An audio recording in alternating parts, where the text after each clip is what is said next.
Hey family, I am just checking in really quick today to offer a couple of pieces of advice. I know that during times of collective uncertainty, it often feels very chaotic and fearful, and social media doesn't always, and more often than not, I would say, has a tendency to negatively impact us even more. And so I just want to remind you that if you are feeling anxious, overwhelmed, panicked, fearful, firstly, know that that's normal.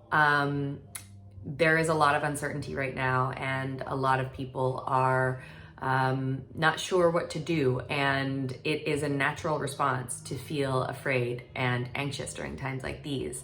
However, there are some things that we can do to mitigate that. The first is if you find yourself kind of going down the rabbit hole on Instagram and Facebook and working yourself up even more, it's okay to completely delete these apps.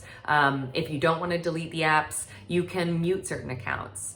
If you don't want to mute certain accounts, you can just log out temporarily or put a time limit on your phone that only allows you to access those apps for a very short period of time every day.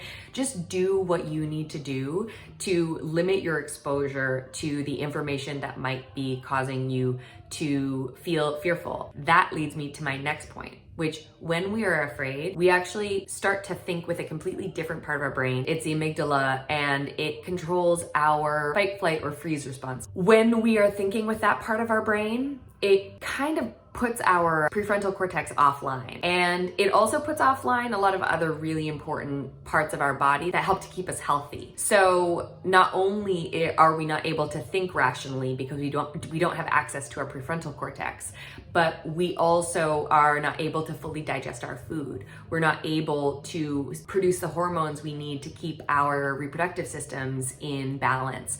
We're not able to tap into our circadian rhythms and get the proper amount of sleep when we need it. Our body goes offline in order to be able to survive. And this was really helpful for like primitive humans when we were running from saber-toothed tigers or trying to escape landslides. But today, our primitive brain, our amygdala, doesn't know the difference between a real and imagined threat. So when we're watching and consuming things on the internet, our brain is responding as if they're already actually happening versus them being imagined, them being not real. It's really important during this time to keep that in mind. Use your practices and your tools, whether it's breath work, meditation, yoga, if you pray, if you go to therapy, use everything you've got. Read books, listen to music, dance in your living room, take a 3-hour-long bath.